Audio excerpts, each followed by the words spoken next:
Hello everyone, my name is Rebecca Kelly and you're listening to the Everywhere We Go podcast.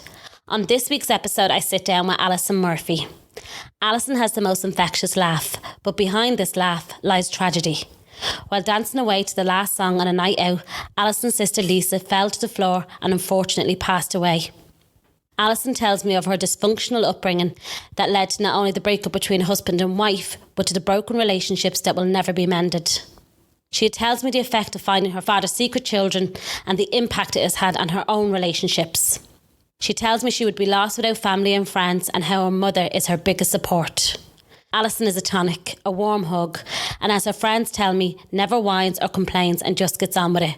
She's been through so much and still can laugh, and what a laugh it is. Everywhere we go, people want to know who we are and where we come from. So who are you and where do you come from? I'm Alison and I'm from Airfield. Hey Alison. Hi Rebecca. Nervous? Not a Yes. So we have a mutual friend in common, and she reached out to me and I reached out to you.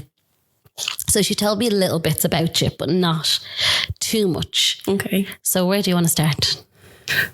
It depends on what you know. So she said about your mum and dad, and was there a separation there? Yeah, my mum and dad are separated since I was 9 months. Okay, God. Yeah, I'm the youngest of four.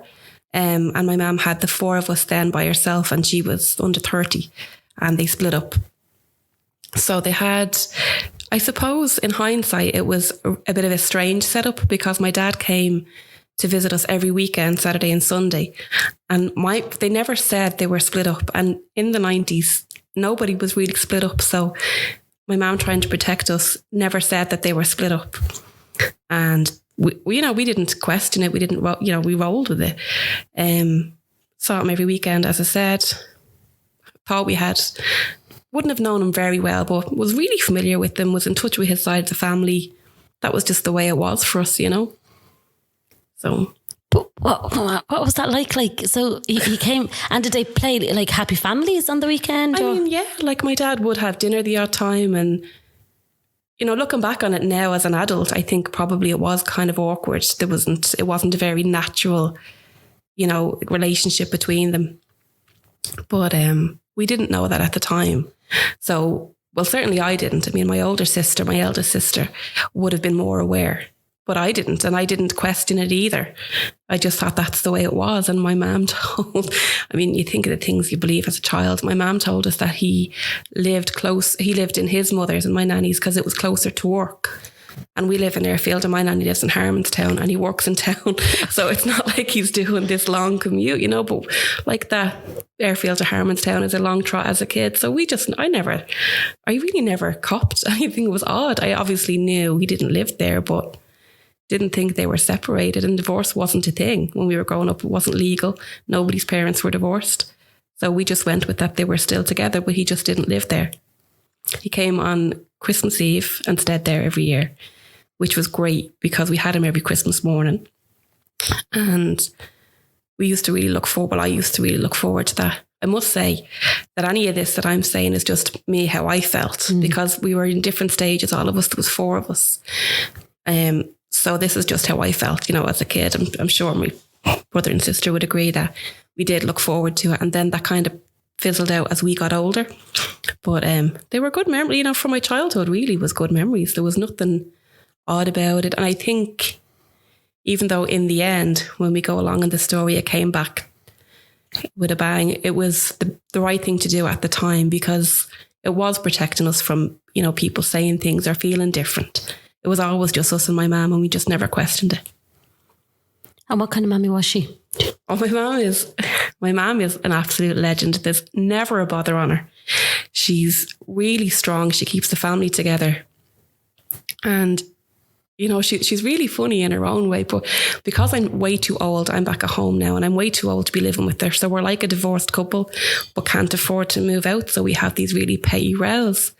And she had a row with me one night and we were just niggling at each other. And, she got my underwear off the radiator and she said, "Here, take your big knickers with you. They're keeping the heat in." And when I caught them, they actually were quite big. So I just laughed and went to bed, but she's great, my mum. She's been through a lot and she's she's old school and she's from her parents are from the country and they were kind of cold. So my mum doesn't have, she wouldn't be an open talker. She wouldn't tell you when something's wrong, which in the result, she's kind of passive aggressive when something is wrong as well. So we're really the opposite that way. But she's great. She's my best support. Really? Yeah, always. It's probably a bit different because when her parents moved to Dublin, my mum was born here, but they left their eldest daughter behind with their parents in Wexford. And I'm not sure, we don't get a lot of detail about the family history, but they were, I suppose, an odd makeup, really, an odd upbringing. But I think that's the way it was for a lot of grandparents, especially women. They had to have the children. How they felt was irrelevant. Mm. And, my nana buried 2 children. So my mum lost a sister and a brother. And I think that probably made my nana even more standoffish. So things were odd that way. So then move it on a little bit for me. Tell me then, when do you realise your mum and dad are not together? I was in secondary and I felt really foolish then, for kind of believing in it. And, like I say, it wasn't a big thing and we've always lived on the same road, still there. And everybody just knew my mum was there herself. So it was just never a thing. There was no big reaction to other people. I just realised when I was in secondary, as I say, that they definitely were separated. They definitely weren't living together, so... And then did you have that conversation with her? No. We just accepted everything as it was. I mean, even if we would talk amongst ourselves, my brother's closest in age to me, we might say things, did you know? And did you, but we never would talk to my mum. It wasn't, when we were younger, we couldn't talk really openly because the relationship was just different. We just believed what my mum said and you wouldn't really be questioning her. None of us did until we got older and we started talking amongst ourselves. But no, I never said it to her that I never realised. Is he still in your life? Not anymore. He was in lots of different ways for a long time. But I think the last time I saw my dad was when they were getting divorced in court. And I mean, they were separated. Like I'm 37, I was 34 at the time. So they were separated like 33 years.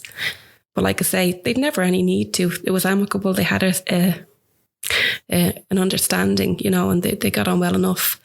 But things had fallen really apart by this time between my dad and everybody in the family, really. In what way? He was really good. Like when my eldest sister passed away, everything was just kind of at the weekends and, your birthdays and whatever. And then when my eldest sister passed away, he was really good and he was great support to my mum. But he had another partner, so obviously he had obligations himself.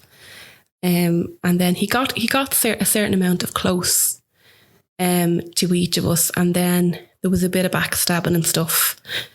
And, just first one sister, then my brother. And then one by one, everybody fell away. And he deserved it, really. He wasn't nice to everybody, and he did things that were very hurtful to people. And then in the end, it was just me talking to my dad. But I was really aware at that point that couldn't continue because my loyalties will always be with my brothers and sisters and my mum. And I didn't know, because I kept, kind of defending him, going, but he's my dad. He's the only dad I'll ever have. But now in hindsight, I kind of think I wanted something that never was. It was only the only reason, well, I wouldn't say the only reason because I don't know, but he was coming to visit me in my house and he was kind of saying things and he actually wanted to divorce my mum at that point because he wanted the house sold. But my mum was living in it, and I said, where do you expect her to go? And he, that's my house, this, that. And I said, look, this can't go on, So in the end, he'd come to the house. I was only living around the corner from my mum and I had the 2 kids there. And he came to the house and I forget now what he actually said. But my mum ended up ringing him and she said, do not be passing messages through Alison. If you want to say anything to me or you want to get to me at all, you know where I am. And that was it. And we didn't see him then till court. Can I ask them, did he have another family? He had another family that we didn't know about. So this all came out after my sister passed away. So what happened was my sister passed away, and we would have been, my sister and I, very kind of into the spiritual and mediums and everything like this. And I went to this brilliant medium. I think maybe my sister it was within the year anyway. It was fairly raw. And she told me all about my sister and this and that. And she said, oh, and you have a brother. And I said, I do, yeah. And she said, no, a brother in spirit. And I said, no, that's not me. And she said, you do. It's a baby. You need to ask your mum to ask your dad. So I was thinking, hardly. Went home and asked my mum. And my mum just said, you need to ask your dad. So I didn't. Again, I was just too afraid. So I said it to my sister. How old were you? 21. Okay. 21. And I went to my sister Emma, and she actually said it to my dad, and he said, well, yeah, I did have a baby. He was stillborn though, and that was a couple of years ago. So she said to him, you don't have any other children that we should know about? And he said, actually, I do. And she was 3 at the time, so I was 21, and I thought I was the youngest, and she was 3. So we just didn't know what to do from there, but like I say, at the time we were seeing him a lot, and it seemed like nobody ever really said it to him at that point. Like, we all just forgive him. People make mistakes. We understand the situation you were in. And, in hindsight, it just was so stressful. But when I had Isabella about a year later, and we had known about the little girl. I won't say her name because it wouldn't be fair to her. Even though she's like, what is she now? 20 odd. So anyway, I had Isabella, and we were still I had Isabella pretty close after Lisa passed away, and we were still going through the process. There was a court case going on for Lisa's daughter. And then Isabella's christening, and my dad brought the little girl with them.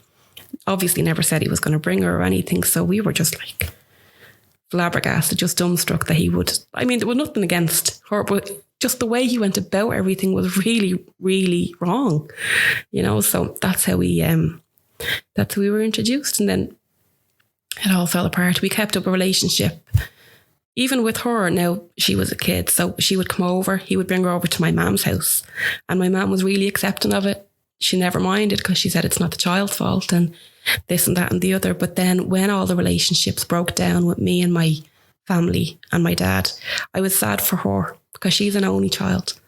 So we still all had each other, but she had been introduced to brothers, sisters, nieces, nephews, cousins, and then taken away again. So it was a fallout. And was the fallout over the house? Yeah, and ultimately it was over the house. I mean, there was lots of different things that went on. It's the way he was about everything. It's how he went about everything. Like, I would like to think we were good enough to kind of, I suppose, accept that he'd made mistakes and the hurt that had done, but it was just like he kept doing it. He kept doing things to hurt us, or that did hurt us, and he just didn't care that it did. Like what? He was, for example, let's say he was in a band with my brother and he wanted to kick my brother out of the band, but he rang somebody else who, to tell them this, and there was a 3-way conversation that my brother heard. So, that's his only son. It was just the way he did things. He just hurt people over and over, and it was just, he will never change is the thing. He will never change. So it is no good for me to have a relationship with him anymore. It's not worth it to me. And I think even though, yes, he is my dad and he has always been and will always be, my other family have been there for me so much more, and we've been there for one another. He's not really part of that. And like that, we'd never do that to one another, to hurt each other. And we would never do it to him either, to anybody, because my mom didn't raise us that way. So it's just, at this point, I often think about it, because I still see like his sisters and brothers, if I'm out for a pint or wherever, they'd be there. And it's difficult, because they were in a difficult situation as well. And it wasn't their place to ever tell us any of that. But there won't be a relationship there from me, and certainly not from my brother and my sister. Again, we've tried, we've definitely tried. And I think, like I said, forgiving him when it shouldn't have been our job to. He's the parent. Mm. So it shouldn't have been our job to have to do that on top of everything we were going through already. So And that's something that Paul said in his podcast. Paul fell out. Paul just cut his dad completely out of his life, but his brother was still invested until the father finally let the brother down and the brother could see the true colours. Yeah. And that's exactly what it is. And my brother and my sister even said to me when they had stopped speaking to him, look, if you want to keep speaking to him, it's your choice. But they were worried. They were like, he's going to hurt you and he's going to let you down. So. And then you said there about everything you've been through. So do you want to tell me about Lisa? Lisa's my eldest sister. There's 2 years between all of us. So there's 2 between my brother, and then there's 4 between me and Emma, and then there's 6 between Lisa and I. And we were out one Saturday night. It was January, and it was Emma's birthday was going to be the Monday. So we were out the Saturday night for Emma's birthday in a nightclub in Swords. And we were having a great night. And we all had boyfriends at the time, and my cousin was there as well with her now husband. And we were, having a great night, and it was coming towards the end of the night, and they said it was last dance. And I said, come on, we have one last dance. And up we went anyway, dancing. And it was really, really hot. It was really small. The Harp in Swords, I don't know if you've ever been in it, but upstairs, and it was really boxy. But anyway, I was dancing away, and I felt my sister tip my shoulder. And as I turned, she leaned on me, and I brushed her hair out of her face. I thought, what's wrong? So I tried to grab her, but she just fell to the ground kind of slowly because she was a bit heavy. And the staff in it were great. They were over within seconds. And down, they lifted her up, brought her down the stairs.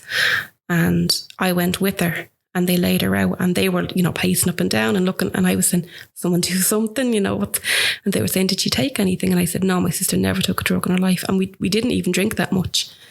And they called one of the other barmen over who had training in CPR, and he kept giving it to her until the fire brigade came. And I felt like it was going on for hours. And because I was 20 at the time, and I was standing there, and I'd forgotten even that everybody else was still inside. They were with us. So then the fire brigade came, and they used the defibrillator and stuff. And I was thinking, what's after happening? So they put her into the ambulance. My sister went in the ambulance with her, and we all followed on in a taxi straight into the family room. And, I just knew going into that room that something was wrong, that something was really, really wrong. And we were there for, like I say, feels like forever. And they have a liaison officer coming in and out with you and everything. And can I get you anything? And no, what's the update? So the doctor came in, and they said, that machine is working for her heart, it's not beating. And I said, why not? You ask really stupid questions when you're cut off like that.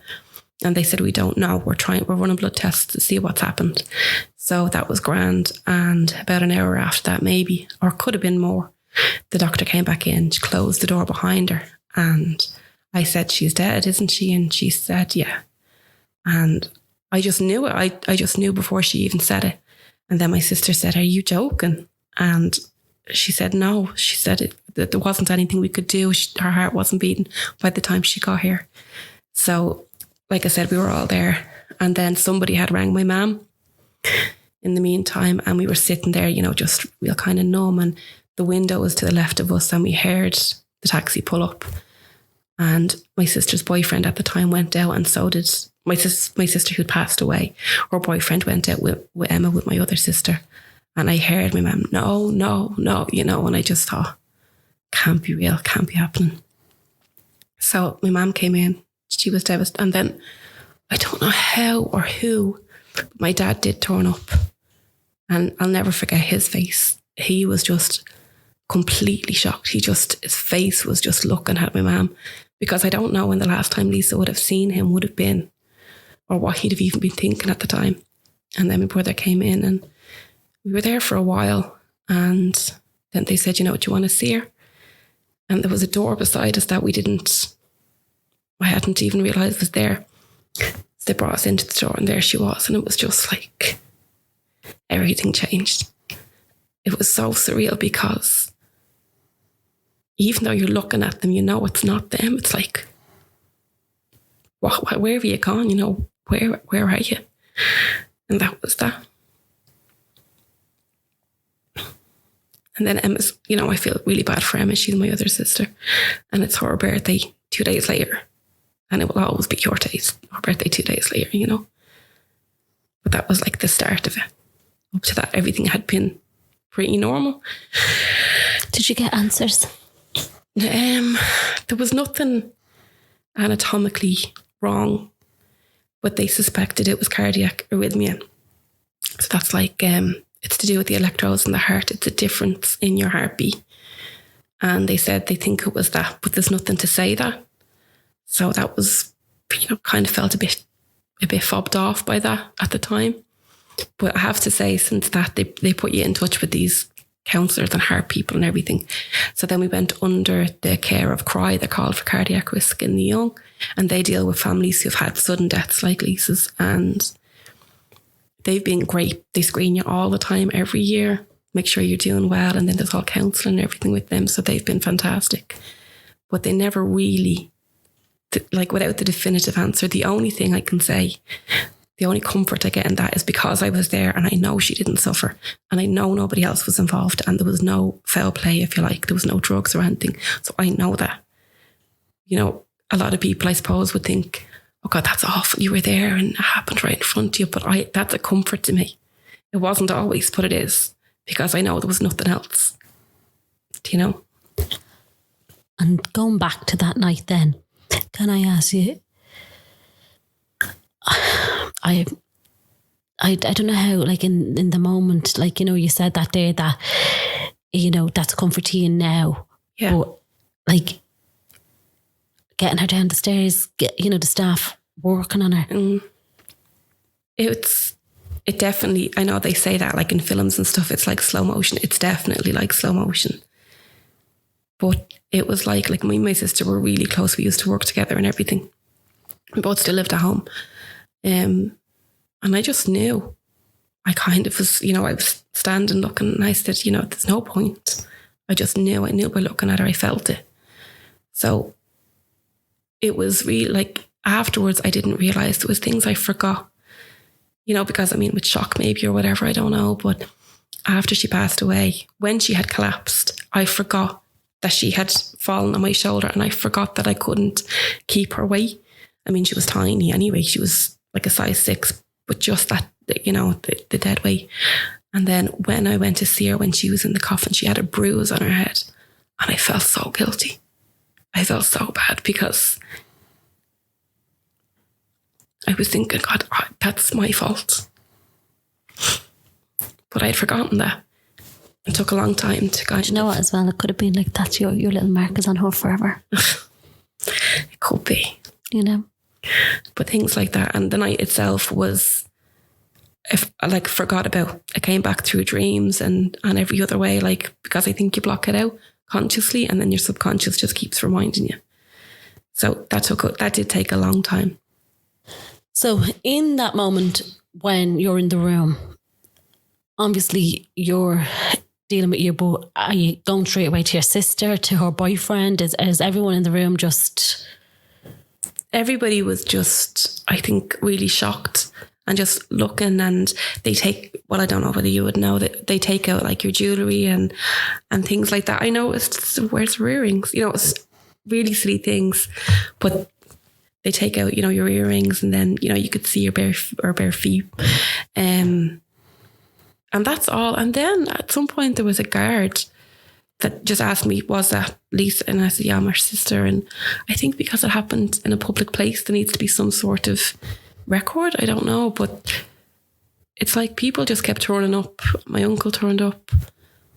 My sister's sister-in-law was there. And I don't know how anybody got in touch with anybody else. I wasn't aware. But yeah, because we needed to get a lift home from the hospital because the taxi had brought us. So, yeah. And then after that, then does it bring the family closer? Does it bring your dad closer, or? It definitely brought. So me and my sister Emma, like now we're super mega close. You know, we've grown up kind of to be more similar to each other than we were then. I definitely think it does bring the family closer because you spend just so much time together and you're a lot more vulnerable. You're a lot more raw with your family then than you would have. You never had need to tell them, I'm devastated. You never were before. You've never been brokenhearted, and you're all brokenhearted together. So that creates something in itself, a strength in a family. Hopefully everybody else has that experience, because I know for some families it can tear them apart, but thank God for my family it didn't. And then you're trying to look after your mum as well, because I know she was my sister, and you know, that's devastating, but that's my mum's child. It's her oldest child, it's her first child. So you're kind of all pulling together for each other, and definitely for my mum as well. And then Lisa had a little girl. She lived with us as well. So how old was she? She was 5 then. Oh God. Yeah, and she's again like she's a wagon now, like, but so she was staying with us. She was Lisa was living there with her, like, so she was staying with us, and that had to be she did be looked after as well, and practical things, you know, we'd bring her to school, and she couldn't stay home forever. But before that, take me back a little bit. Just who goes home and tells Chloe? And well, my mum told her, and Lisa and Chloe shared a bedroom. They had 2 separate beds, and my mum told her, and she ran up the stairs, no, and like hopped onto her mum's bed and was just crying. And you know, she doesn't really remember a lot of it, which is a blessing, because you know, who needs that as their childhood? So she doesn't remember a whole lot of it. And actually, you know, Chloe gave obviously my mum a lot of strength in it, because that was my mum's job. And then 3 weeks after Lisa passed away, Chloe's dad went for custody. And that was just, again, for my parents, like especially for my mum, it was awful, because they'd no time to grieve. They were sucked straight into a court case. And that was then another thing that took off and kind of got legs, that went on for till Chloe was 12. How do you even deal with that? I think my mum wasn't altogether shocked, but definitely shocked at how quickly it happened.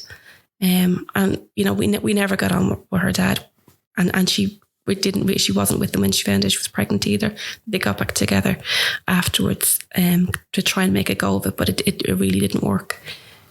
So it was so difficult. And you know, there's all the, as I say, the practical things. There's, you know, you have to close bank accounts, and you have to get the grave ready, and you have to pay for this and that. And then there's the court case, and then there's the child. So it was just, everything just whipped up real quick, and didn't settle for a really long time. But it was kind of like we were nearly afraid to ask at the time how my mum was, and how we just kept going. It was just one foot in front of the other and just keep going. And, you know, time goes by that way, but it wasn't as if we could obviously we called him every name under the sun, and, you know, couldn't understand why now, and why not have a conversation with us about it, and whatever else. And we didn't think it was the right thing for Chloe either, because she had always lived with my mum and us, and we were saying, you know, she's just lost her mum. Why would you want to take her from her home? But look, that's the way he wanted it, and maybe he thought it was the best for her. But ultimately, after years and years of courts and appeals and courts, when she was 12, she went to live with him. But we kept up, like, I have a really good relationship with her. Like I say, she's a wagon. But, you know, we're close now, but I'm really glad she doesn't remember all that, because I wouldn't like that to be anyone's memories of growing up, or, you know, tension or the hurt, because that's the worst time in my life and my mum's and all my family's life. And I would hate for that to be her first impression of life. I'm glad she doesn't remember it. And how old were you when this was happening, did you say to me? I was 20. So Lisa passed away in the January, and then I turned 21 in the September.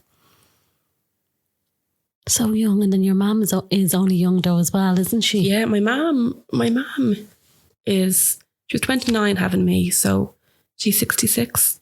So she was 49 maybe at the time. So she was really young. And I know you never think your mum is young. Mm. But yeah, no, she was. She was.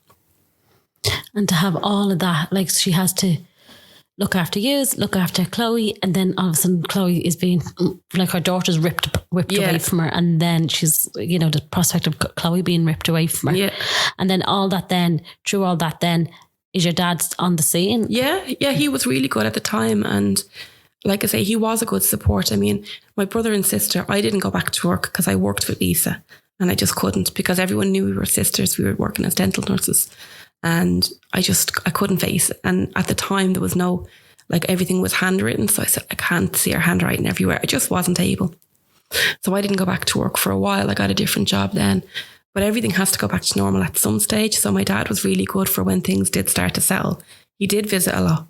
And then when the court case came in, as luck or whatever would have it, Chloe's dad named my dad as a co-respondent, which he didn't have to, which meant that he was entitled to be there for everything because family court is in Cameron. So it's only the two people named. So it would only be who's brought the court case and who they've brought it to, but he brought it to the two of them. Okay. So that means that he had to be there, and that's the way that played out. So she had support there. But it went on and it was constant. Can you explain the process for anyone who doesn't know or is probably about to go through it for one way or another? Well, he went to his solicitor and filed a motion to gain full custody. They had been in court and they had joint custody and joint guardianship, and he wanted everything then. So they had to go to court. So does a letter land on your man's door, or does he knock on the door? Yeah, a letter came. Wow. But we knew it was a solicitor's letter because you had to sign first. Right. So like I say, it was a lot quicker than expected, but we knew what it was when it came.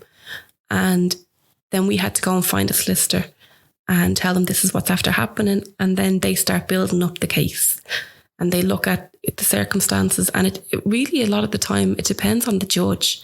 The first judge they came across, her name was Judge Linan, and I think she's in the circuit court now, but she was raging with him. She said, how could you bring these people before me? And they've just buried their child. Now, by the time they actually went to court, I think the first appearance was in the first couple of months, so maybe 2 or 3 months down the line, which is still really raw.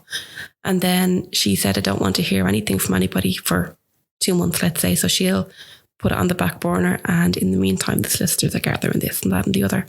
And I actually can't remember how many court appearances there was, but we went into the tens of thousands in bills and went on till she was 12. And ultimately she decided then she wanted to live with her dad. And are you sitting Chloe down at 5, 6, 7, 8 and explaining that this is what's happening, or? No, because, we felt that she had been through enough. Now, she got a sense of it because, it was real. They were so, on the other side, our perspective was that they were so tactile. They were so, like, everything was tactics. She thought it was wonderful and they spoiled her over there. Whereas when she went there on a Saturday night and she had to do the Monday to Friday, the schoolwork with us. So, you're up against a losing battle there anyway. And as I say, he is her dad. So we just didn't feel it would be in her interest because him and his wife both worked full time. And we were like, who's even going to look after her? She's going to have to change school. We were thinking the bigger picture, but we never said anything to her. And then as she was older, she started to become more aware. By the time she was in secondary, she knew what was happening. And she knows now a bit about what went on. But like I say, she doesn't remember an awful lot of it. And then at what point then does things start to go wrong with your dad? Well, I don't know now. If they divorced like 4 years, I must have been about 7 years ago. Actually, 7, 8 years ago. That's when things were kind of, I suppose, really, my dad was never great. And then he was really good at a time. And then he went back to being not great again. It wasn't that he was ever, so sturdy or reliable or anything like that. But it did start to kind of fall apart. But it finished, like I say, 7, 8 years ago. And the last time I saw him was in divorce court. And they went back into the judge. The judge makes a decision what way she's going to divide things up. And I said, I'll go to the bathroom. And I walked out the bathroom and literally my shoulder touched his. And I thought, oh, fuck. But I didn't say anything, and neither did he. He never said anything. And heart was broke all over again. Like, he could have said something. I was on my own. So does that devastate you? Yeah, it did. And that was really it for me. Because I was like, he could have said, and I would be always open. I'm always open. Or would have been anyway. Because we never had a fallout as such. It just dwindled when he started looking for the house. He just stopped coming around. But there was never any word said or anything. But at that point, he, that's when I really said, no, this is, and he doesn't care. That's what I thought. I just thought, if that was my child, I couldn't walk past my child, so that's how it went. So as a daughter, that's what you're experiencing. But as a woman, going forward with your life, what does that do to you? I'd like to say, I'm terrible at relationships. I'm really bad at them. I go for all, I couldn't even tell you. I mean, the girls would laugh if I told you some of the stories, but I'm just not good at them. And I'm not a good judge of character with men. And I avoid them, because if I'm not good at them, why keep putting myself through it? You know what I mean? And obviously I have kids now, but I'm quite content. It's not something I think about ever. If I met somebody tomorrow, I probably wouldn't be bothered. But I think that's because I know how bad I am at them. You can be really settled, and I was really settled. I was engaged before to my son's dad. So tell me about the children. Talk to me about the children. Oh, well, Isabel is 15, and I met her dad shortly after Lisa passed away, and I was pregnant really soon. And even at the time, I was really glad, because it just took me out of that. It took me out of the sadness in my house all the time. So she came along, and I just absolutely adored her. And she's beautiful, and she still is. But I got postnatal depression, and I struggled then from kind of that point with depression in general and anxiety. And it's the type of thing, depression, that you don't really see it until you're quite sick. And I remember my sister coming down. I was living in Meath at the time with her dad, and my sister saying, "You're not well." And I sent her off with flea in her ears. Said, "Don't come into my house and tell me, blah, blah, blah, I'm not well." But I really wasn't. In what way? I was very depressed, and I felt with Isabel that I didn't deserve to have her. And that feeling just kept growing. I just didn't deserve to have her, and I didn't want anyone else to have her either. I wouldn't leave her with anybody. And I was real possessive with her, but I still didn't think anything was enough. Why do you think you were like that? I don't know. It just affects you in different ways. I had postnatal depression on Luca then as well when I had him, and it was totally the opposite. I'd look at him and I'd look at his dad, and his dad doted on him terrible. He looked at him really with love in his eyes, and I was thinking, what's he looking at? I didn't get it. And I was overwhelmed with that feeling with Isabel. And then the next time round, it was completely the opposite. So when did the relationship with Isabel's dad break down? We were never right for each other. I felt pregnant really quickly, and we were never right. I'll never, be sorry or anything like that. But I think it was before she was even 2. It wasn't right. I knew it wasn't right. Like I say, we weren't on the same page. And he said something to me when I was pregnant. He said, "I'm worried when you have the baby, you're going to go back out with your friends when you get your figure back." And from then, I just thought, this isn't for me. This isn't something I would ever think. And it's not something I think is right. It was a red flag. So from then, I just was really weary, and it never settled. We were never kind of content together. So that broke up when she was 2, just before she was 2, for good. We were on and off. But before she was 2, I was only 24. And you were living in Meath with him? Yeah, well, only in Stamullen now, not the back arse and nowhere. And my friend Kira was after moving into Balbriggan with her family, her son and her partner. And I thought it was great having a pal, but sure, I couldn't go to her house in peace, and he'd be ringing and texting, and who's there, and who's there? And then the next day, who did you say was there? And, really, really it was a problem for me. And I really thought he couldn't help it, because he'd say, "I can't help worrying." His friends were there, some other fella was there, and I'd be like, "What are you talking about? We'd be together, me and her, skull and wine, that'd be that." But was he older than you? Yeah. I've never been with anyone my own age. Really? He's 8 years older than me, and Luca's dad is 10 years older than me. Why do you think that is? It'd be cliche to say daddy issues, but that's probably what it is. It probably is that simple. So do you think then with Lisa's death, then you find this security in an older man get pregnant, then the possessiveness starts and you realise, shit. Yeah, I just realised this isn't going to be a long-term thing. I knew it. But at the same time, you're kind of thinking, but I have a baby, you know, and I don't want to be on my own. And then my family's going through enough. I don't want to go back home with a baby, you know. So did you think that? Yeah. Okay. Yeah. I mean, they never said it ever. My family wouldn't be a bit like that. But I felt it, you know, and I thought I want to do it on my own, you know. But it was my mum that said it to me. She's like, you're not happy, just come home. And I was, no, the house is lovely and this and that. And she's, you know, in hindsight, I was very young as well. Like I was 22. What did I know? But no, and then in the end, you know, she was glad to have me back home because at least she knew then I was well. So you're suffering from your depression. You're in a possessive relationship, which is fair to say. But you get out of it. So what would you say to anyone in that moment that's right now probably listening to this in that situation? Listen to your gut, for sure. You know when you know, and it's no good saying, well, maybe. And the fact is, you know, people care and people are kind, and it's not all about judgment. We really fear being judged. I'm going to be judged now. I have a baby by myself. And then when it happened with Luca, I had 2 kids by 2 dads and I'm still by myself. Oh, Jesus Christ. But that's just not that's how you feel about yourself. That's not how people feel.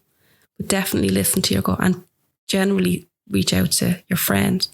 Like my friends knew, my friend Kieran knew, because as I say, at Isabella's christening, my dad turned up with a little one. Me and Isabel's dad had a major row and I was in tears in the bathroom, and she just knew. She was like, this isn't good. This isn't the way it is. You know, this is not the way relationships are supposed to be. So if you have a feeling, chances are someone close to you also has a feeling that it's not right. Why do you think, and I would think of this, why do we fear the judgment? Well, I know with me, it's like constant. Is it?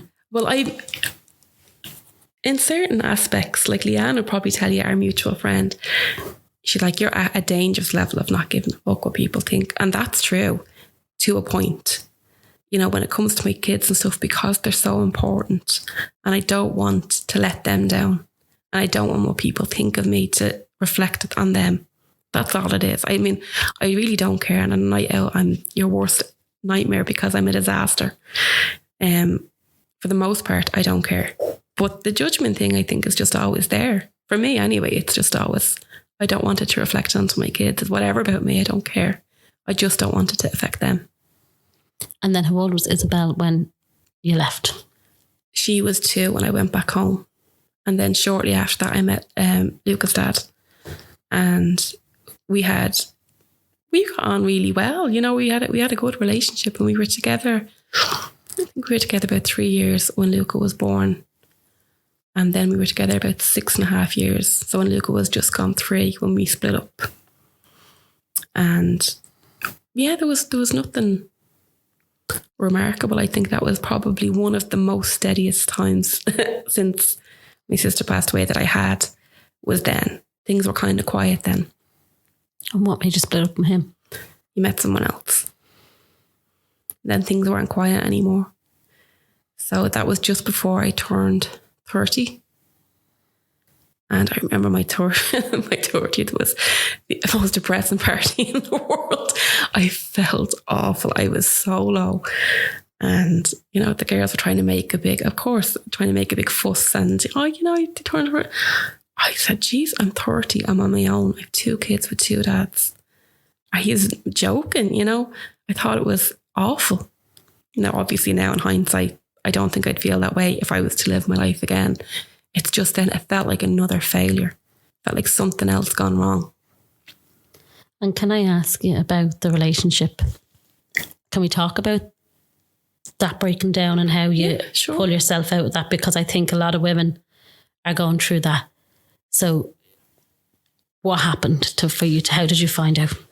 Well, it was kind of, we weren't getting on, but it wasn't anything I thought was unnatural or abnormal. I just thought we're together a while and we're living together. We're just not getting on. But then I noticed he did start acting a bit odd, you know, kind of he would walk out of a room when I walked in, and, you know, he'd go up to bed really early, and I'd be thinking, and I'd go up to bed really early and he'd get back up, you know, this type of behaviour. And I was thinking, off. But I said it to my mum, as you do, and she said, Alison, would he met anybody else? And I said, no, you know, like I said, where would he meet them? Because we drank in the same pub, he worked, blah, blah. We had the same circle of friends. No. So anyway, I came to a head one Friday, and he used to work from like 6 a.m. to maybe 4. So he came home from work, went straight up to bed for a nap. So I put Luca to bed 7:30, whatever. And, you know, kind of was getting ready for the evening, settling down. And he gets up into the shower and he's getting dressed to go to the pub. And he hadn't spent any time with Luca at all when he came in from work that particular day. And I just said, I have had it with this. I don't know what's going on. I want you out. Like, if you're not going to tell me, if we're not going to talk about it, you know, it's one thing, you know, kind of ignoring me. I said, but I'm not having you in bed. And then, but not tired, too tired to go to the pub. So that was it. That was that weekend. And that was a Friday. And then the following Wednesday, as it would happen, his phone bill came. And I said, I didn't even want to, but I just knew I had to. I opened it and it was itemized at the time. And the second, my number was the most texted and called. And the second was this other number. And I said, geez, I can't. So I gave it to my sister, and she rang, and girl answered the phone, and she told her. And the girl seemingly said, he said he had a child, but they've split up. And Emma said, well, they have now, but they hadn't. But, you know, I never, it's not that girl, I don't know what he told her. And even if she did know that he was in a relationship, it's not her that broke my heart, it's him. So. And did he break your heart? Oh, yeah. Yeah. I really, really was devastated. And I remember waking up crying before I'd even had a thought. I was upset. And I rang my mum and I said, when is this going to end? You know, when am I going to just not care? You think you'll never get there. It's horrible because you think you'll never get there. And then it really hurts when you know they're out and they're like over it. And then you're like, did it mean anything to that? You know, is it just me? But eventually you do. Eventually you wake up and it's not the first thing on your mind. It might be the second, but it's not the first. And then a couple of days it's the fourth, and then a couple of days. It definitely takes time, but it definitely does happen when you kind of least expect it. Now I did. You know, my friends were really good. They all rallied round, and, you know, I had nights out and my family were really good, but it's just, that doesn't heal you. That just distracts you. It's the time that'll do that for you. And eventually everybody gets there.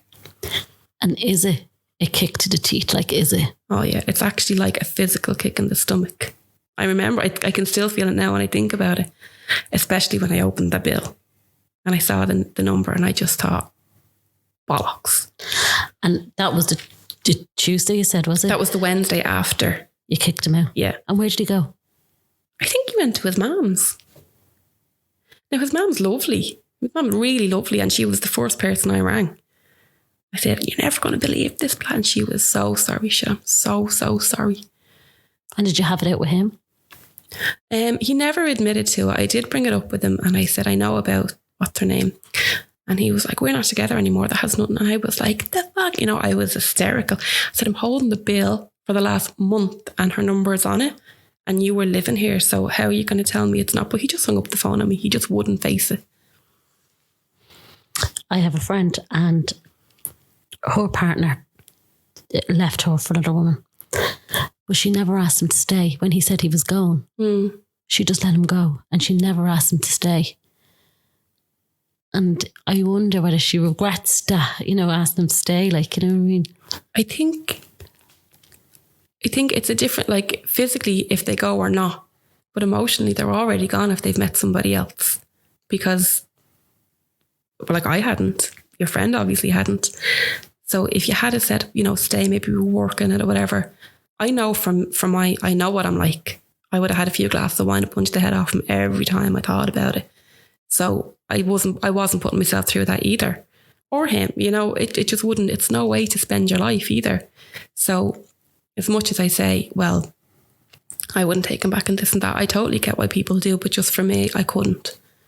Because I would just always be bringing it up, and that's the two of us be miserable. I wonder if it's easier that they do go. it's horrible in the beginning because they're gone, they're out, and like, you know, I have a friend going through, well, it's a while ago now, but she went through a breakup, and she said, every time I pass them by or see them, she goes, I just think, fuck the two of yous, because he moved on so quick. And she's like, how did they do that? So it's horrible because they're coming to the door to collect Luca, in my case, in new clothes and everything else. And you're thinking, are you, like, you know, you wouldn't have had a wash in about 6 weeks because you're feeling so sorry for yourself. And you're like, are you for real? You know, it's like, I remember cleaning the kids' room and picking up Isabella's little pants and being so upset. I was blowing my nose with them, and I just couldn't pull myself back. And now, it like I said, time is a great healer, and it does. Now I can nearly kind of laugh about it, but it's very hard. It's very tough, and it takes time, and you're allowed to feel shit about it. You're grieving the loss of something. And for me, I felt really resentful of him. I was like, we were going to raise our children together. We had plans, and you've changed their life as we had planned it. You know, nobody got a say. You just went out and did that for yourself. So, yeah, fuck you. I wonder if it's just men who go off. Like, I don't know. Like, every relationship I've been in, I think I let them break up with me, like, because I didn't want to break up with them. Like, you know, I think, I don't know. Do you think it's just men that just move on so quickly? I think if it definitely feels that way. It definitely feels that way. I mean, I don't know, maybe I'm biased because I'm a woman, but I look at couples and it's like stunning girls, but not so stunning guys. And I'm thinking, where's the equality in that? You know, it's not. I think men always have they always have nearly somewhere else to be, whereas women don't think like that. Men always think on a fallback and if this happens and this and whatever. I don't think women think like that. It's FOMO. I think so.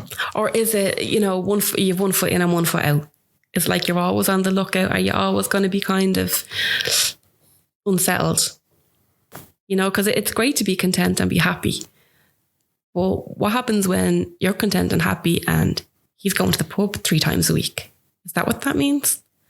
It's a real fine line because you don't want to be the nagging wife. Nobody wants to be that. But then, obviously, what are they looking for? I remember my auntie said to me one time, there is nothing out there at 4 o'clock in the morning for a married man but trouble. And it always stuck with me. And she said, fine, have the few pints. Like myself, I love me a few pints. Jipper and home. She said, when it goes 1, 2, 3, 4, she said, that is bad news. I mean, sure, it goes for women as well. Mm. But I don't know, definitely, I think it goes for men. More so, no. I know from Ian, we have a few men followers and men listeners. So they're probably all cursing us right now. Unsubscribe. Yeah, immediately. But it's just a wonder that I always have when I do see or hear stories that men have gone off.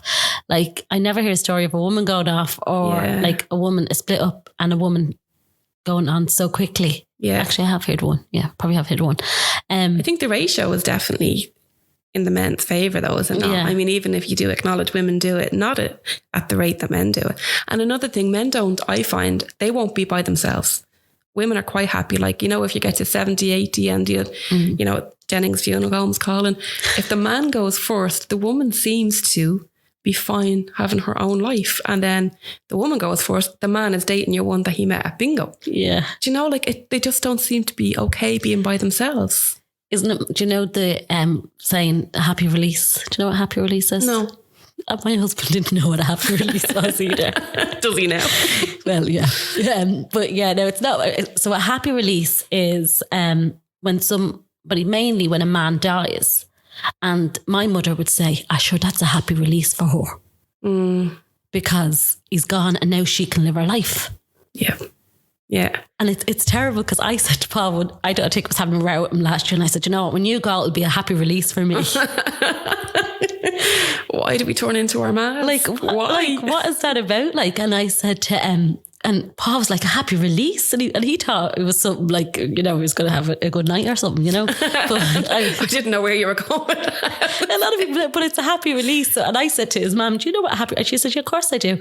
It's when it's in the maybe in the olden times of like your mum and your nannies, like, you know, if anything happens to the man and they say, well, that was a happy release because he was a pig or he was a bastard. Yeah. So that's what it is. So maybe you got a happy release in terms of him going and leaving you off. Do you know what I mean? Oh, definitely. definitely have had some good times since, for sure. Yeah.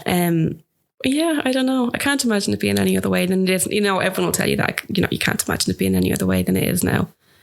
And then, is he still with her? No. Okay. No, he's in another relationship now. And do you get the feeling that, like, when you're seeing him off with the girl or whoever it was, that you're like, look at him, as you said, with their new clothes, and you're like, but he wouldn't bring me to the cinema. Yeah, it definitely, there definitely is similarities in everyone's story. You know, I don't know whether, I suppose, like, I don't know. We always went to the same pub and the same this and the same that. And I'd never worry he'd be overly good with anybody else. But yeah, there is all that nearly jealousy. Like, there they are, they're going away, they're going off again. They're, you know, I think that's natural to feel. And then, the time will always come that you'll get your own back, or you'll move on and you'll just feel like, I really don't care. And where did he meet her? Did you find out where you met her? No, he had started, see, now you don't have to go anywhere because you only have your phone. So he'd started going to town a couple of times to a particular bar, and I'd say he met her in there, but I'd say he arranged to meet her in there. Right. I wouldn't say, I'd say it was like set up, because all the texts and stuff, I thought they've met somewhere, you know, online and exchanged numbers. Yeah, and like I say, now you don't have to go anywhere to meet anybody. You can just pick up the phone. So that was kind of the beginning of all that. Isn't that scary? Yeah. Like, you know, it's only scary for certain people. It's only scary if you're the type to do it. You know, it's not scary for people that don't want to see what's out there. But like you say, like looking in the club, when you're in a club, it's exactly what it's like. And then obviously Luca was young, but how do you explain that to Isabel? Isabel was, I think she was 7. And it's funny, like now she doesn't have any time for Luca's dad at all. I just said that we kept fighting and that we decided not to be together anymore. Thankfully, because I stayed in the house, not too much changed for them. I mean, if I had to leave and everything, it would have been different. And it's much more difficult for anybody who has to leave somebody and actually physically take the kids and everything. That's harder. But not too much changed. I mean, you know, I used to take them to school, do the dinners, everything else, and none of that changed. So she didn't really bat an eyelid. She didn't mind. So, which it was just the 3 of us then. It's still just the 3 of us now with my mum. Luca and Isabel, do they still have their fathers in their life? Yeah, they both go every weekend and I'm on really good terms with them. Yeah, it's all worked out the way it was supposed to, I suppose. I'm really lucky with them. It's not obviously for some people ideal, but you know, I wouldn't change it. They're really good dads and the kids love them. What was it like in the first time letting them go? Well, Isabel went first and I used to work. I used to, in a different life, be a hairdresser. And so he would take her while I was in work. And then I'd be too tired when I came home. Like Saturday and hairdressers can be mental. So I didn't really mind.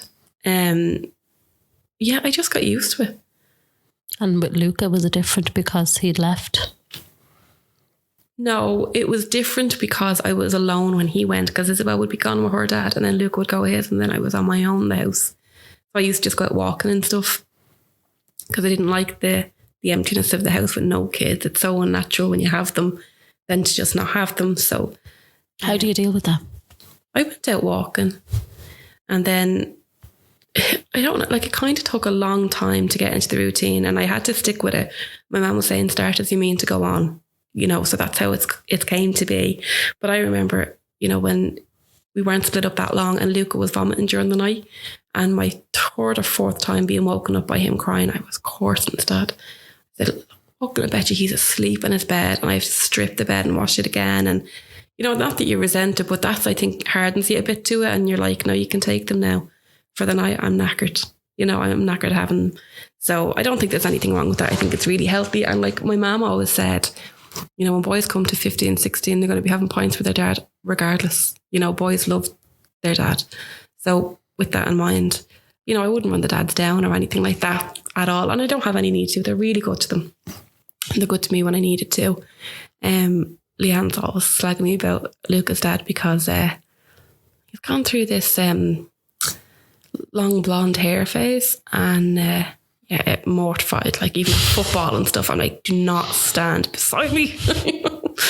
But so she was, when I wasn't well, she was in the hospital with him as well, and she was like, he's really emotional. I said, he's crying because he thinks that I'm never going to get out here and he's going to be left with the kid. That's the end of his life. But no, it's all worked out really well. And tell me what you were in hospital for. I woke up one day and I had double vision. And I thought, well, that's really weird, but I didn't feel bad. And it was a Thursday, and I had arranged to meet my aunt for a coffee. My aunt is 80, but try and see them as much as I can. And I'd arranged to meet her for a coffee, but I had the double vision. So by the time the kids got to school and everything else, my mum was up, and I said, I'm not going to be able to drive. Can you drive and come with me? And she said, yeah. So by the time we started driving, I started developing a headache. And I said, go to the chemist. I'm going to tell them I'm getting a migraine, because I know migraine sometimes it affects your vision. Got the tablets, made no difference. Went out to the pavilion, and I was still adamant. No, I'm fine. I'm grand. Mum was saying, you look a little bit pale. I said, I'm fine. So I went up anyway. She sat down, so did my aunt, and they said they'd have 2 coffees. And I went up and I said 2 coffees. And when the girl put them on the counter, I looked down. I said, are they all for me? I only wanted 2. And she said, there is only 2. And I said, oh God, sorry, like it's just a joke. But picked up the copies, went back, and my mum said, Alison. And I was like, what? And she said, my eye had completely turned in, my right eye. But I was still just seeing double, so I didn't notice any difference. So I went home. Mum said, you're going to have to go to the hospital. And I said, not at all. I'll go, I'll sleep in a dark room and blah, blah, blah. So eventually nothing worked, and the headache started getting kind of bad. So I went to the doctor. That's the furthest I'd go. And she said, straight to Beaumont. I don't know what's going on. So went to Beaumont and had a lumbar puncture, and they're really good in Beaumont, like once you get there. And I got admitted then on the Thursday night, and the Friday then I woke up, and what did I wake up first? I woke up first and I couldn't balance. I couldn't really walk, and my left side was kind of tingling. And I was on the neuro ward, and I said, I'm after having a stroke. I said, I think I'm after having a stroke. And because everybody else in the ward had a stroke, I couldn't, at that point, my head was so sore. I actually couldn't lift my head off the pillow. So I was just lying there, and they didn't know what happened.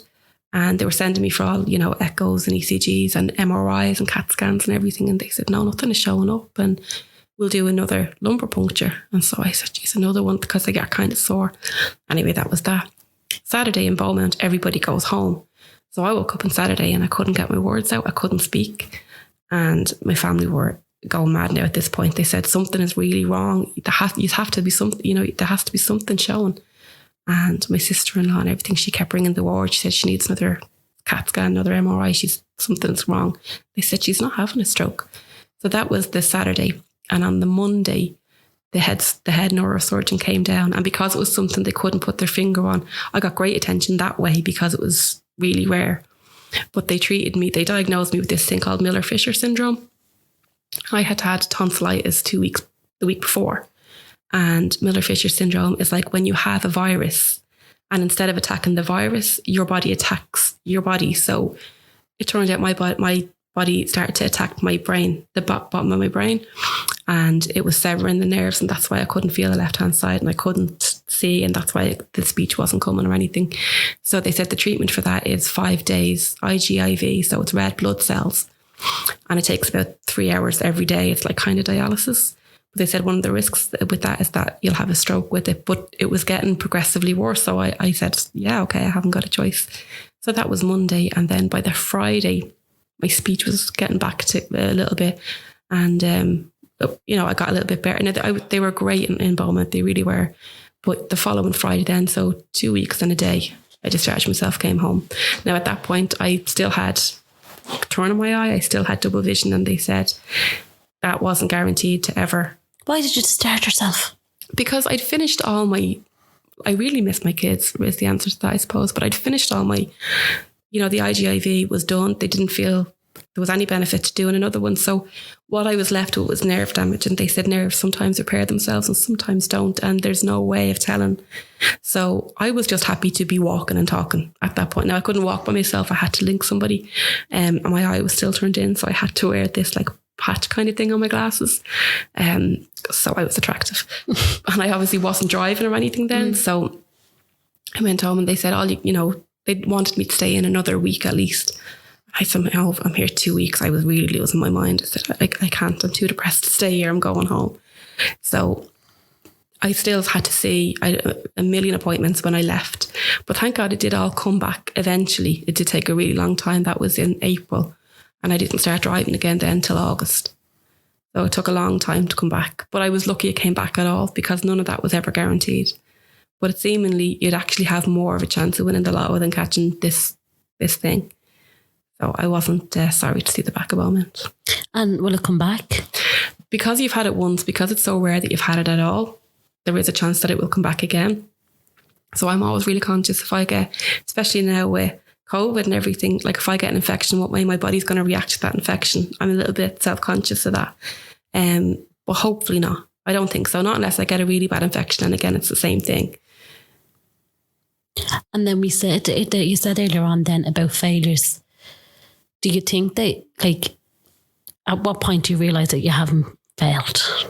I think, it's really hard. Like, it is hard to accept sometimes that sometimes you do fail, and that's fine, but I think the more you look into different relationships, and I love people and I love different types of lives, and I see the lives people have and the choices and the decisions, and I'd never judge them for that. So I don't know why I turn it back on myself.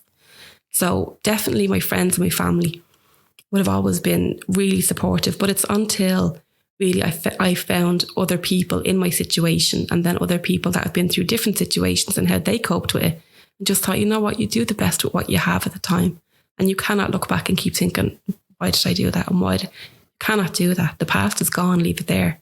Nothing changes if nothing changes. So if you see it and you'll do it a different way the next time, that's good enough. Just keep moving forward is how I think of it. How long did it take you to get there? Well, I'm 37 now, so definitely 37. I mean, I definitely try and be kind of positive and not dwell on the negative. It's great to acknowledge it, but you cannot, because I always think my sister would give anything to be where I am today, anything to be here, regardless of how bad a day I'm having. And it's not I don't have the right to be giving out about a life that other people would want. And then like that again, I say, I've been through the worst. I'm not going to go there again. It has to get better.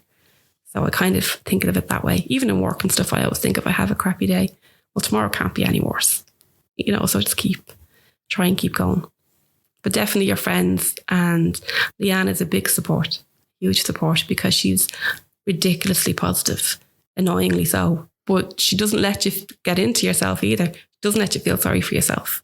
So you need someone like that as well to be like, get a grip. But as I say, it's because of everything that's gone on. I always think, no, my sister would give anything to be here. I'm not going to have a bad day. How's your mum? My mum's never been the same. She's really well. She's a real kind of entity, my mum. She doesn't particularly look after herself, loves her cigarettes, loves her glass of wine. Like I say, never exercise, nothing. And she's never sick. There's never a bother on her. She's real kind of old school, just has a job to do, hasn't the time to be sick. And she's really, a pillar of strength in our family. We all rely on my mum, me more so than any of them, I have to say. But she's well. She's really well, and she's good in herself. Never been the same, you said. Tell me about that. No, she's never been. Like I say, it's because I have children now, and I just think, I don't know how I would get up and keep going. But it's like, she says it herself, it'll never be the same for her. Life is never the same because a part of her is gone. It's like taking off one of your arms or legs. Your life is never going to be the same. So, I think it's really sad. It's obviously sad for everybody, but I think when a parent loses a child, it's just inevitable that they're going to be different, and they're not going to have the same amount of joy or the same amount of anything they had before. As much as she's had grandchildren since then, she's had, new grandchildren and lots of good experiences. It's just not the same. There's just something not there, and that's always going to be the case. And someone said that, I think it could have been Natalie actually who said it, is that when people say time's a healer. Time's not a healer. No, time is not a healer. It's what you do with the time. So if you want, like I say, it was different for me because when my sister passed away, I went on to have children and my life started nearly again. And you know what it's like having kids. It's a love you've never had before. But when something is taken from you that has that strength of love, my mum's life didn't start again. She had to carry on with that being taken from her. So there was no kind of not second chance, but there was no second journey for her. It was just having to go on the same one, just without something. So it's really tough for parents. It's a lot, I would imagine, a lot tougher for parents because, as I say, we've had, my nieces and nephews and my own children weren't here at that time, just Chloe was. So there's been loads for us. And I can imagine it's not the same for Mum, as I say. And I asked Ian in his one about the suicide. Is the grief different because it was so quick? I don't know. I think it's the shock is different, but the grief, I think, like I said, it's nearly a comfort because there was no, I listened to Ian's story as well and I just thought, I don't know how I would feel. And I'm real empathetic with people like that. I always think, how would I feel? They're very different. And the loss is the same and the missing them is the same. But no, I think because it was so instant, as a shock as it was, there's comfort to know there was no pain. There was nothing anybody could do. Nobody else was involved. That is a comfort. And what about your sister and brother? How are they? They're good. They're good. Yeah, my brother lives kind of close enough. He lives out in Swords. He's married with his own children. And my sister lives in Tipperary, so she's kind of far from me. But we're really close, and she's so supportive, my sister, and anything. She's real out there. She's a hippie. So she's never shocked. Nothing, if I said to her, I'm going to start living naked, she'd be like, well, good for you. If that's the path you want, she's not a bit judgy-wudgy, but they're well, like that. They're settled with their families and they're well. Did your mum ever meet anybody? My mum has never met anyone since my dad left all them years ago. She never wanted to. And I'm always saying to her, we watch First Dates with the glass of wine, me and her, and I always say we should go on that together, because Leanne's always saying to me, you should go on that. And I said, can you imagine my face? I have like facial Tourette's when it comes to things. And I said, I couldn't, but my mum was like, just wouldn't be bothered. Maybe if things had been different, like she hadn't the time and it wasn't a done thing. No mobiles or anything then. So it would have been an effort to go out to meet somebody. And she never went to the pubs or anything either. So she's had one love of her life. And what about you? I've had millions. I don't know, I suppose I wouldn't ever say never to anything. It's just not a priority. It's just not something, I never think I would love that. I'd love to have what they have. It's just not a thought that ever comes to my head. I'm quite content as I am. Maybe it's a bit of a protective thing, but, until the kids got older, I think I have stuff to do. I have to get my own house. How hard is that? I kind of try not to dwell on that because when you're on your own, obviously there's only so much. I'm not getting a mortgage today or tomorrow or the next day. But I'm getting all the time with my mum that a lot of people don't. So, I'm not hugely, it's very tough sometimes. And like I say, we argue like a married couple that can't afford to leave. But for the most part, I do feel genuinely really lucky. The kids are so happy there and they're there with my mum now, and I wouldn't have anything before because everybody else has their own life. But my mum and I are so together all the time. We always go away together and everything. So I don't feel I'm missing anything or anything. I don't know. It's just a relationship thing, maybe, but maybe not. And they're equally as fine. I have to say, Alison, I'm glad that Leanne set us up to sit down and talk. And I'm sure this has probably gone way better than any other setup that you've ever been put on. She's always trying to pimp me out. Is she? Yeah. I'd love to see you and your mum on First Dates. It'd be hilarious. Do you know what I mean? No, my mum is so different. to me. Now she's outspoken and everything as well, you know, but she's like, holy Jesus, did you see that? You know? Yeah. And it's great to see that you are, like, you've had some tragedies in your life, and maybe that illness that you had, what was it called? Miller Fishers. Maybe that was just everything manifesting that way. I don't know what it was. And then it's gone out of your body now. I don't know what it was, but I remember even like, I'm not small, and the guys, you know, they're coming up to bring you down for your appointments, and they were all, you know, slick hair. They're about 20 trying to push me in the wheelchair. I was like, I am not staying here. You're very young to be on that ward. You don't mind me saying, do you? So no, I don't mind you saying, just fucking push me. Do you feel like you're lucky now? Yeah, I feel like I'm extremely lucky with everything. Obviously the kids are my two biggest accomplishments, but my family and my friends, they just mean everything to me, and I'm so lucky with them because they're always there, and I could ring any of them whenever. Now, likewise, they could ring me, but definitely they've been like my kind of rock all the time when that happens, and it's always been like the same people, you know, that I would call on. So yeah, I really do feel lucky. Thanks. And on that note, Alison, I'll let you go. Thank you so much for sitting down with me. Thanks, Rebecca. I really enjoyed it. Good. Except for a little visitor that I'll probably explain on a story of